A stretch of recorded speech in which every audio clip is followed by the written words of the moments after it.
रूस और यूक्रेन का अब तक का सबसे बड़ा ड्रोन हमला, चीन अमेरिका में फिर से ट्रेड वॉर जैसे हालात, और इसी बीच सोने ने दिखा दी अपनी असली ताकत। सोने की चमक सिर्फ जेवरों तक सीमित नहीं है, ये आज ग्लोबल पावर गेम का हिस्सा बन चुकी है।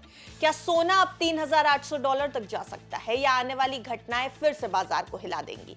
आज इस रिपोर्ट में हम लाए हैं वो सारी इनसाइड जानकारी, सारी इनसाइड स्टोरी, टेक्निकल ब्रेकआउट से लेकर जियोपॉलिटिक्स तक, जो हर निवेशक को जाननी चाहिए, क्योंकि सोने का भाव अब यही स्टोरीज तय कर रही है। नमस्कार, आप देख रहे हैं बस तक, मैं हूं आपके साथ अर्णिमा द्विवेदी। आज इस वीडियो में बात करेंगे गोल्ड यानी सोने की कीमतों में हालिया तेजी की, जो एक बार फिर अंतर्राष्ट्रीय तनाव और आर्थिक अनिश्चितता की वजह से निवेशकों के लिए सुरक्षित पनाहगाह बन चुकी है, यानी सेफ हेवन।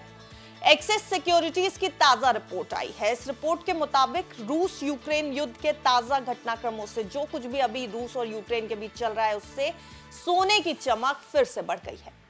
शुक्रवार को स्पॉट गोल्ड में करीब 2% की तेजी देखी गई थी। इसकी सबसे बड़ी वजह है यूक्रेन का कथित ड्रोन हमला, जिसमें यूक्रेन ने रूस के कई फाइटर जेट्स को अपना निशाना बना दिया, और अब दुनिया भर में चिंता है कि मॉस्को की ओर से कोई जवाबी सैन्य कार्रवाई हो सकती है। जब वैश्विक स्तर पर अनसर्टेनिटी यानी अस्थिरता और डर बढ़ता है, तो निवेशक सोने की ओर रुख कर लेते हैं, क्योंकि सोने को कहते हैं हम सेफ हेवन, और यही ट्रेंड एक बार फिर से देखने को मिल रहा है।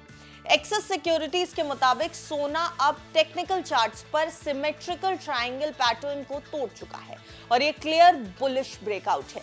ये ब्रेकआउट $3,330 के लेवल पर हुआ, जो ये दिखाता है कि आने वाले दिनों में तेजी और भी तेज हो सकती है। इसके पहले फरवरी से अप्रैल तक गोल्ड में शानदार तेजी देखी गई थी, फिर बाजार ने थोड़ा कंसोलिडेशन दिखाया। अब ये नया मूवमेंट उसी रैली का कंटिन्यूएशन पैटर्न माना जा रहा है। तो सवाल भी उठेंगे जब सोने में तेजी की बात आएगी, और सबसे बड़ा सवाल ये कि ये तेजी कहां तक जाएगी, यानी सोना कहां तक जा सकता है। रिपोर्ट्स में तो 2 टारगेट बताए गए हैं, हम आपको बता देते हैं वो दोनों टारगेट। पहला है $3,600 का, और दूसरा है $3,800 का। वहीं अगर गिरावट आती है तो $3,245 का स्तर एक अहम सपोर्ट माना जा रहा है। ये हेड एंड शोल्डर पैटर्न का राइट शोल्डर भी है। अगर ये लेवल टूट जाता है तो सोने में गिरावट की आशंका बढ़ सकती है, और अगर सोना $3,120 से नीचे चला जाता है, जो कि मई के मध्य का लो है, तो ये बुलिश ट्रेंड का अंत माना जाएगा। यानी कुल मिलाकर उतार चढ़ाव की पूरी संभावना है। देखिए, चीन अमेरिका तनाव भी बना हुआ है इसका बड़ा कारण। इस बीच अमेरिका और चीन के बीच ट्रेड वॉर जैसी स्थिति बन चुकी है। अमेरिका ने चीनी छात्रों पर वीजा प्रतिबंध और टेक्नोलॉजी एक्सपोर्ट पर सख्त कदम उठा दिए हैं, और जवाब में चीन ने रेयर अर्थ एक्सपोर्ट्स की सप्लाई धीमी कर दी है। अब ये टेंशंस ग्लोबल सप्लाई चेन को प्रभावित कर रही हैं, उन पर असर डाल रही हैं, जिससे निवेशक एक बार फिर गोल्ड में सुरक्षित निवेश ढूंढने लगे हैं। वहीं दूसरी तरफ कमजोर अमेरिकी आंकड़े और डॉलर में गिरावट भी एक बड़ी वजह बना हुआ है सोने में तेजी का। अमेरिकी ISM मैन्युफैक्चरिंग इंडेक्स सिर्फ 48.5 रहा, जो लगातार तीसरी बार कॉन्ट्रैक्शन में है। इसके साथ साथ कंस्ट्रक्शन खर्च में भी गिरावट आई। डॉलर इंडेक्स कमजोर हुआ, जिसने सोने की कीमतें और भी ज्यादा अट्रैक्टिव कर दी।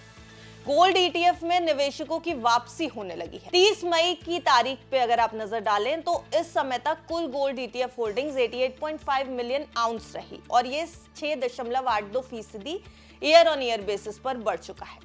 भारत में गोल्ड रेट्स और उनमें इन्वेस्टमेंट का रुझान अगर आप देखेंगे तो मुंबई में इस समय 24 कैरेट गोल्ड की कीमत 98,850 रुपए प्रति 10 ग्राम है। चांदी की कीमत भी आप देखिए तो 1 लाख पार कर चुकी है प्रति किलो। हालांकि MCX पर गोल्ड में हल्की गिरावट है, और ये 97,701 रुपए प्रति 10 ग्राम पर ट्रेड कर रहा है। निवेशकों के लिए अब एक्सपर्ट्स की राय भी सुन लीजिए। सोने में मौजूदा तेजी के पीछे कई वैश्विक फैक्टर एक्सपर्ट्स को नजर आ रहे हैं। रूस यूक्रेन युद्ध, अमेरिका चीन ट्रेड तनाव, कमजोर आर्थिक आंकड़े और टेक्निकल ब्रेकआउट। लॉन्ग टर्म निवेशकों के लिए ये एक मजबूत मौका एक्सपर्ट्स मान रहे हैं, लेकिन शॉर्ट टर्म में गोल्ड में वॉलेटिलिटी बनी रह सकती है, यानी कि उतार चढ़ाव बना रहेगा। तो कुल मिलाकर जैसे जैसे दुनिया की राजनीति गरमा रही है, वैसे वैसे सोना फिर से चमकने लगा है। लेकिन याद रखिए, हर ब्रेकआउट के पीछे छुपा होता है एक रिस्क, और हर निवेश के पीछे जरूरत होती है पूरी तरीके से उस एसेट के बारे में, उस कमोडिटी के बारे में जानने की। सोना फिलहाल तेजी की राह पर है, लेकिन इसकी चाल कब बदल जाए, कब तस्वीर दूसरी हो जाए, ये कुछ कहा नहीं जा सकता है, क्योंकि हाल के दिनों में हमने ये देखा है कि सोना जियोपॉलिटिकल टेंशंस पर कितनी तेजी से रिएक्ट कर रहा है। फिलहाल सोने में तेजी है। बीते एक हफ्ते से सोने में गिरावट का दौर भी जारी था। अब सोना आने वाले हफ्ते में क्या रुख दिखाएगा, क्या पैटर्न दिखाएगा, इसके ऊपर बाजार की भी नजर रहेगी और हमारी आपकी भी नजर रहेगी, क्योंकि सोने के दाम सिर्फ बाजार को नहीं बल्कि आम लोगों को भी प्रभावित करते हैं। लेकिन आपके लिए एक जरूरी जानकारी कि ये पूरी रिपोर्ट हमने आपके सामने एक्सपर्ट ओपिनियंस के जरिए एक जानकारी के तौर पर रखी है। अगर आपको कहीं भी निवेश करना है, किसी भी कमोडिटी में अपनी जमा पूंजी लगानी है, तो अपने निवेश सलाहकार यानी फाइनेंशियल एडवाइजर की राय लेना बिल्कुल मत भूलिएगा। देखते रहिए विस्तार।